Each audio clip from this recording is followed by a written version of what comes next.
He enjoys his label as the King of Scotland, and Alex Salmond was relishing the surroundings of Edinburgh Castle today as he launched the Scottish Government's consultation on an independence referendum. In the Great Hall, he called for the start of the Great Debate.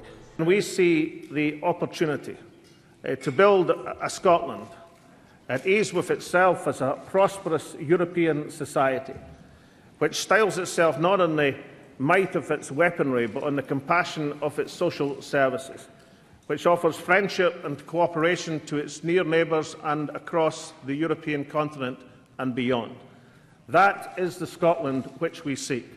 That is a Scotland worth debating for. In his consultation document, the SNP leader finally confirmed the question to be posed to the Scottish electorate: do you agree that Scotland should be an independent country? The First Minister said that question would be put to the vote in autumn 2014 to those who live and work in Scotland, and he wants 16- and 17-year-olds to be allowed to have their say. He also floated the idea of a second question on devolution max, something which Westminster claims would be illegal. Not that that seems to bother Alex Salmond, particularly when this was the faltering response from David Cameron.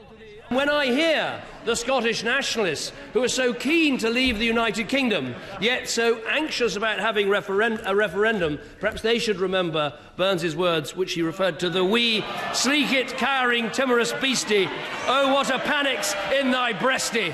It should be breastie. See rustic labour dicht. Scots celebrating the National Bar tonight were left digesting the prospect of independence with their whisky and haggis. Opposition parties claiming it was a smokescreen of nationalist fever. What we got today was a performance from a First Minister who thinks the most important thing is to stand and speak to the world press in front of Edinburgh Castle. Frankly, we would like to go on with a serious job of making sure the powers of this Parliament and indeed of Westminster are brought to bear upon the concerns of people in this country.